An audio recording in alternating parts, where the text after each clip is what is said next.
നിങ്ങൾക്കൊക്കെ പരിചയമുള്ള ഒരു കുഞ്ഞു കഥയുടെ ഒരു ഭാഗം പറഞ്ഞ് ഞാൻ തുടങ്ങാമെന്ന് വിചാരിക്കുന്നു. ബാക്കി ഇവർ സംസാരിക്കും. 1986 ഒരു അനുഭവത്തിൻ്റെ വെളിച്ചത്തിലാണ് ആ കഥ എഴുതുന്നത്. സ്ത്രീ എന്നതുകൊണ്ട് തന്നെ നമ്മൾക്ക് വീട് എന്നുള്ളത് എത്ര കണ്ട് ആധുനികമായി കഴിഞ്ഞാലും വീട് നമ്മളെ ചുറ്റിവരിഞ്ഞ് കൊണ്ട് കാണാത്ത ചങ്ങലക്കെട്ടുകളായിട്ട് അത് വരുന്നുണ്ട്.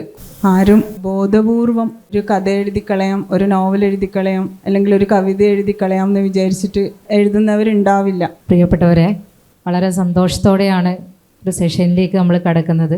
ഇതിൻ്റെ ആമുഖത്തിൽ ഇപ്പോൾ ഇവിടെ പറഞ്ഞു, ഒരുപാട് തിരിവുകളിലൂടെ സഞ്ചരിച്ചാണ് നമ്മൾ കഥയിലേക്ക് എത്തുന്നത് എന്ന്. അങ്ങനെ തിരിവുകളിലൂടെ കഥ വരുമ്പോൾ ആ കഥക്കൊരു വഴിയുണ്ട്. ആ വഴി ഏതാണ് എന്നുള്ള അന്വേഷണമാണ് ഇവിടെ നടക്കുന്നത് എന്ന് പറഞ്ഞു.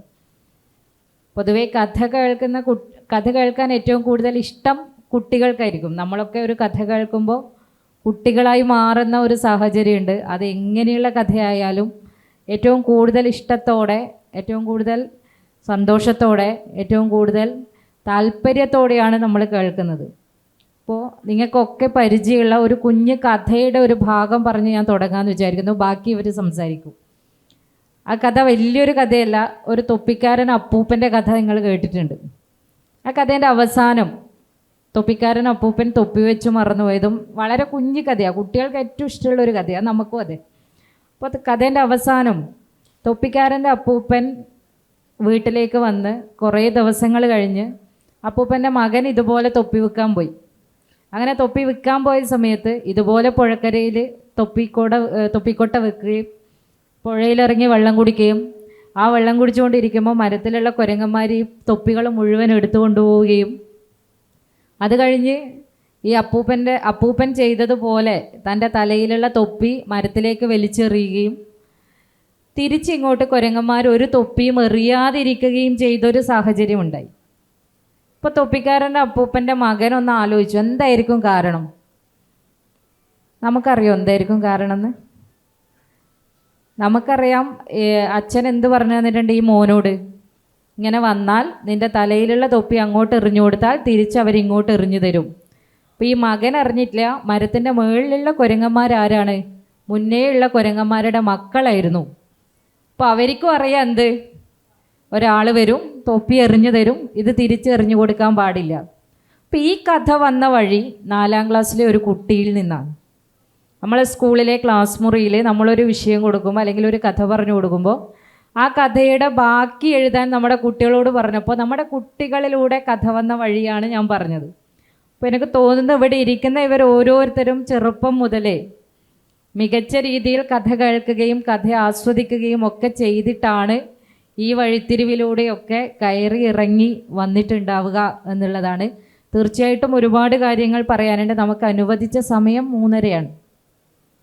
അപ്പോൾ ഓരോരുത്തരും ഒരു 10 മിനിറ്റ് സംസാരിക്കാനുണ്ടാവും. 10 മിനിറ്റ് അല്ല, നിങ്ങൾക്ക് 10 മണിക്കൂർ സംസാരിച്ചാലും തീരാത്ത കാര്യങ്ങൾ ഉണ്ടാവുമെന്ന് എല്ലാവർക്കും അറിയാം. അപ്പോൾ ഓരോരുത്തരായി നമ്മൾ സംസാരിക്കുമ്പോൾ നമുക്ക് ഭാഗ്യലക്ഷ്മി ടീച്ചറിൽ നിന്ന് ആദ്യം തുടങ്ങാം. ടീച്ചറെ ഏറെ പരിചയമുള്ളതാണ്. വരയും എഴുത്തും ഒരുപോലെ കൊണ്ടുപോകുന്നത്.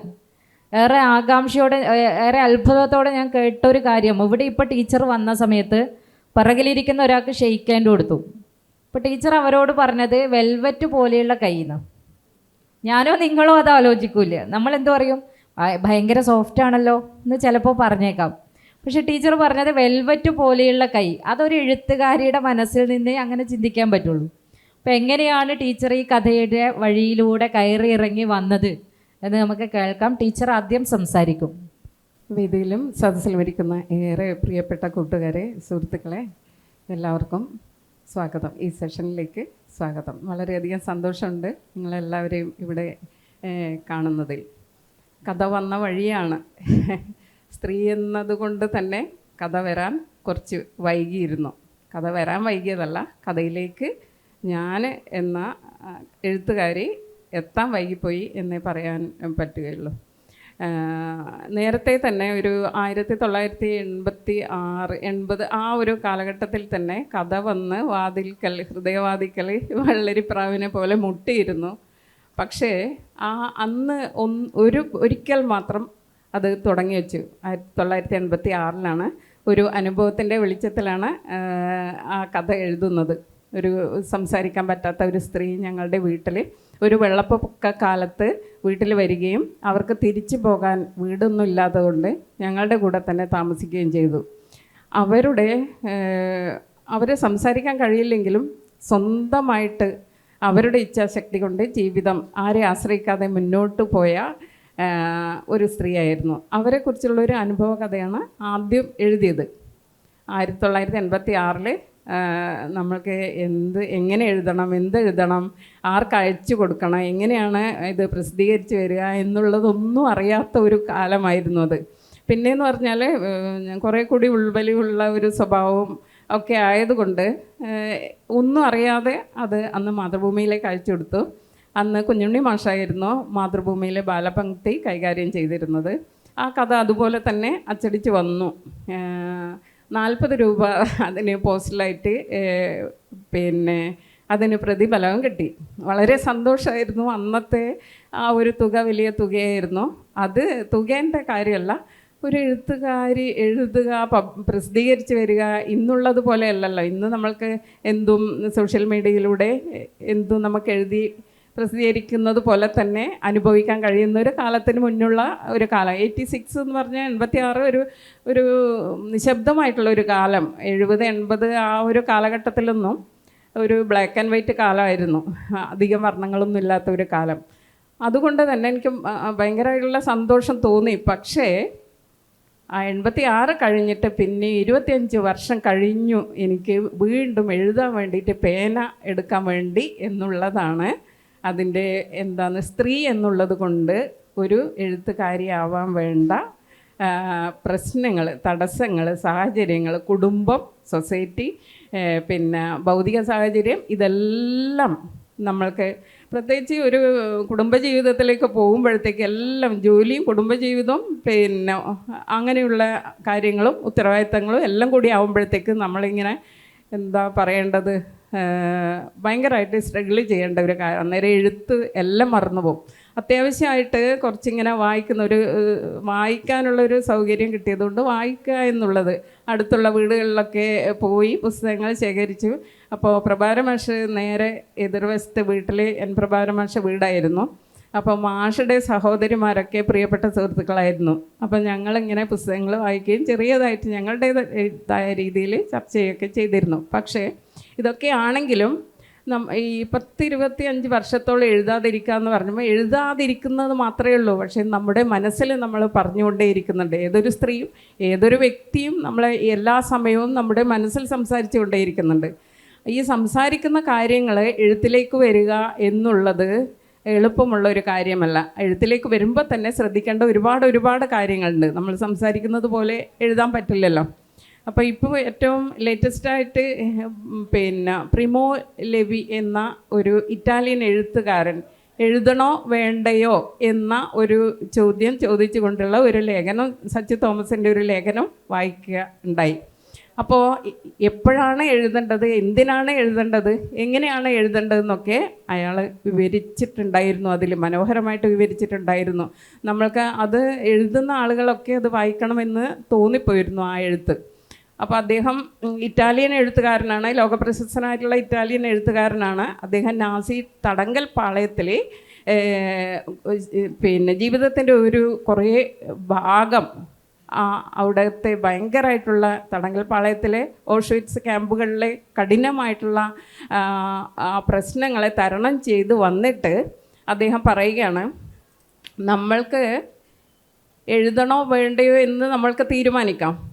അപ്പോൾ ഒരാളെ എഴുതുമ്പോൾ മറ്റുള്ളവർ അത് വായിക്കുന്നു, അല്ലെങ്കിൽ നമ്മുടെ ആശയങ്ങൾ നമ്മൾക്ക് പറയാനുള്ളത് മറ്റുള്ളവർക്ക് കേൾക്കാനോ വായിക്കാനോ പറ്റുന്നു. പക്ഷേ അത് എഴുതുമ്പോൾ ശ്രദ്ധിക്കേണ്ട കുറേ കാര്യങ്ങൾ, ചുരുങ്ങിയ വാക്കുകൾ അദ്ദേഹം പറയുന്നുണ്ട്. അദ്ദേഹം പറയുന്നത് ഞാനിപ്പോൾ എഴുതുമ്പോൾ എൻ്റെ അങ്ങനെ തീവ്രമായിട്ടുള്ള, അത്ര കണ്ട് വിഷലിപ്തമായിട്ടുള്ള, സങ്കടകരമായിട്ടുള്ള ഒരു ജീവിതം അത് ഞാൻ എന്നിൽ നിന്ന് പുറത്തേക്ക് ഒഴുകി വിടുകയാണ്. വിഷം ഒഴുക്കി വിടുന്നത് പോലെ ഞാൻ ഒഴുക്കി വിടുകയാണ്. അതേസമയം തന്നെ എൻ്റെ അനുഭവം മറ്റുള്ളവരുമായിട്ട് ഷെയർ ചെയ്യുകയാണ് ചെയ്യുന്നത്. അങ്ങനെയാണ് എനിക്ക് എന്നെ ശുദ്ധീകരിക്കാൻ പറ്റുന്നത് എന്നുള്ളത് അദ്ദേഹം പറയുന്നുണ്ട്. അതുപോലെ തന്നെ എഴുതി കഴിഞ്ഞാൽ, നമ്മളൊരു മാറ്റർ ആരായാലും എഴുതി കഴിഞ്ഞാൽ അദ്ദേഹം കൊടുക്കുന്ന ഒരു ഉപദേശമുണ്ട്. നമ്മളിപ്പോൾ എഴുതി കഴിഞ്ഞാൽ ആകാംക്ഷയോടെ വേഗം പ്രസിദ്ധീകരിക്കാൻ വേണ്ടിയിട്ട് താല്പര്യപ്പെടും. എഴുതി കഴിഞ്ഞാൽ അതവിടെ അലമാറയിൽ അടച്ച് പൂട്ടി 1 ആഴ്ച 2 ആഴ്ച അവിടെ മാറ്റി വെക്കുക. അപ്പോൾ ആ ഒരു സമയത്ത് വീണ്ടും നമ്മളെ ചിന്തിച്ചുകൊണ്ടേയിരിക്കും. ആ ഒരു ചിന്തയിൽ നിന്ന് വീണ്ടും എടുത്ത് നോക്കുമ്പോൾ നമ്മൾക്ക് തന്നെ അത് എഡിറ്റ് ചെയ്യാൻ വേണ്ടിയിട്ട് സാധിക്കും. അപ്പോൾ എഴുതുമ്പോൾ എഴുത്ത് വ്യക്തമായിരിക്കണം, എഴുത്ത് ശുദ്ധമായിരിക്കണം. അങ്ങനെ ആ ഒരു രീതിയിലുള്ള എഴുത്താണ്. അല്ലാതെ ആളുകളിലേക്ക് ഇതുവരെ നമ്മൾക്ക് തോന്നുന്ന എന്തും എഴുതിയിട്ട് പകർത്തി എഴുത്തെന്ന് പറഞ്ഞിട്ട് കൊടുക്കാനുള്ളതല്ല എഴുത്ത് എന്ന് അദ്ദേഹം വ്യക്തമായിട്ട് പറയുന്നുണ്ട്. ഇങ്ങനെ ലോകപ്രശസ്തരായിട്ടുള്ള ഒരുപാട് എഴുത്തുകാരുടെ എഴുത്ത് നമുക്ക് ചെറുതിൽ വായിക്കാൻ കിട്ടി. പക്ഷേ വായിക്കാൻ കിട്ടിയത് കൊണ്ട് മാത്രം ഒരാൾ എഴുത്താവുമോ, എഴുത്തിലേക്ക് വരുമോ, കഥയുണ്ടാവുമോ എന്നുള്ളൊരു ചോദ്യമാണ്. പ്ലസ് ജീവിതം വലിയ ഒരു പാഠപുസ്തകമാണ്. ജീവിതത്തിൽ ഓരോ വ്യക്തിയുടെ അനുഭവങ്ങൾ വളരെ വ്യത്യസ്തമായിട്ടുള്ള അനുഭവങ്ങളുണ്ടാവും, സങ്കടകരമായിട്ടുള്ള അനുഭവങ്ങളുണ്ടാവും. വായിച്ച കൃതികളിൽ സങ്കടം അല്ലെങ്കിൽ വിഷാദം അല്ലെങ്കിൽ അനുഭവം അങ്ങനെയുള്ള കഷ്ടതകളിൽ വന്ന എഴുത്തായിരിക്കും കൂടുതലായിട്ട് നമ്മൾക്ക് വായനക്കാർ ഇഷ്ടപ്പെടുന്നത് എന്ന് തോന്നുന്നു. അപ്പോൾ രാജശ്രീ ടീച്ചറൊക്കെ എഴുതുമ്പോൾ അവരെഴുതിയ നോവലുകളിലൊക്കെ എന്ന് പറഞ്ഞാൽ അത്രയും ഒഴികെയുള്ള ബാക്കി എല്ലാ നോവലുകളിലും അവരുടെ ആത്മാംശമാണ് കൂടുതലായിട്ടുള്ളത്. ഇതിങ്ങനെ മനസ്സിൽ അടുക്കി വെച്ച് സ്പ്രിങ് പോലെ ഒരു വേള അത് പൊട്ടി, സ്പ്രിങ് അതിൻ്റെ എന്ന് പറഞ്ഞാൽ സ്പ്രിങ് കൈ അങ്ങ് മാറ്റുമ്പോൾ ഇങ്ങനെ പുറത്തേക്ക് തെറിച്ച് വരുന്നത് പോലെ എഴുതാതിരിക്കാൻ പറ്റില്ല എന്നുള്ള ഒരു അവസ്ഥ വരുമ്പോൾ നമ്മൾ എഴുതിയേ തീരും. അപ്പോൾ ഇങ്ങനെ 25 വർഷം കഴിഞ്ഞിട്ട് എഴുത്തിലേക്ക് വന്നപ്പോഴും നമ്മൾക്ക് സ്വതന്ത്രമായിട്ട് അങ്ങനെ എഴുതാൻ വേണ്ടിയിട്ട് പറ്റിയോന്ന് ചോദിച്ചാൽ ആ ഒരു രീതിയിൽ പറ്റില്ല. ഒരു എഴുത്തുകാരൻ അല്ലേ കലാകാരൻ, അപ്പോൾ സമ്പൂർണ്ണമായിട്ട് അവരെ സ്വതന്ത്രമായി വിട്ടാൽ മാത്രമേ എഴുത്ത് പൂർണ്ണമായ ഒരു രീതിയിലേക്ക് എഴുത്ത് വരൂ എന്നാണ് അനുഭവത്തിൻ്റെ വെളിച്ചത്തിൽ എനിക്ക് തോന്നുന്നത്. സ്ത്രീ എന്നതുകൊണ്ട് തന്നെ നമ്മൾക്ക് വീട് എന്നുള്ളത് എത്ര കണ്ട് ആധുനികമായി കഴിഞ്ഞാലും വീട് നമ്മളെ ചുറ്റിവരിഞ്ഞുകൊണ്ട് ചങ്ങലക്കെട്ട്, കാണാത്ത ചങ്ങലക്കെട്ടുകളായിട്ട് അത് വരുന്നുണ്ട്. കുറേയൊക്കെ പുതിയ കാലത്തെ പെൺകുട്ടികൾ കുറേയൊക്കെ സജീവമായിട്ട് എഴുത്തിലേക്ക് വരുന്നുണ്ട്. അവർക്ക് കുറച്ചുകൂടി സൗകര്യവും സ്വാതന്ത്ര്യം കിട്ടുന്നുണ്ട്. എങ്കിലും സ്വതന്ത്രമായിട്ട് എഴുതണമെങ്കിലേ നമ്മൾക്ക് ഒരു പൂർണ്ണമായിട്ടുള്ളൊരു സ്വാതന്ത്ര്യം, എവിടെയും ചങ്ങലക്കെട്ടുകളില്ലാതെ പൂർണ്ണമായിട്ട് നമ്മൾ സ്വതന്ത്രമായി വിട്ട് കഴിഞ്ഞാൽ അങ്ങനെ സ്വതന്ത്രമായിട്ട് എഴുതാൻ പറ്റൂ എന്ന് തോന്നുന്നു. പക്ഷേ ഇദ്ദേഹം തന്നെ പറയുന്നുണ്ട്, നമ്മൾ ആ ഒരു രീതിയിലുള്ള അനുഭവത്തിൻ്റെ വെളിച്ചത്തിലാണ് കൂടുതലായിട്ട്, അത്ര കണ്ട് സങ്കീർണമായിട്ടുള്ള വിഷമാവസ്ഥകളിലൂടെ കടന്നു പോയിട്ടുണ്ടോ ആ ഒരു രീതിയിലാണ് ഏറ്റവും കൂടുതലായിട്ട് എഴുത്ത് വരിക എന്നുള്ളത്. ഷഹബാസൊക്കെ കഥ പറഞ്ഞിട്ടുള്ളൊരു കാലം ഉണ്ടായിരുന്നു.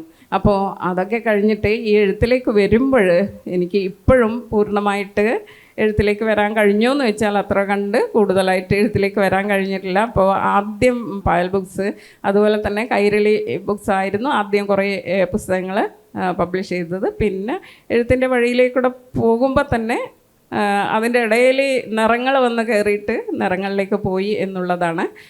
അപ്പോൾ സ്വതന്ത്രമായ എഴുത്തിന് സ്ത്രീകൾക്ക് ഏറ്റവും കൂടുതൽ സ്വാതന്ത്ര്യബോധവും അതുപോലെ തന്നെ സ്വത്വബോധവും അവരിൽ നിർണായകമായിട്ടുള്ള സ്വാധീനം ചെലുത്തണം. എന്നാൽ മാത്രമേ സ്വാതന്ത്ര്യത്തോടു കൂടി എഴുത്തിലും അത്ര കണ്ട് സ്വാതന്ത്ര്യം കൈവരിക്കാൻ കഴിയൂ എന്നാണ് തോന്നുന്നത്.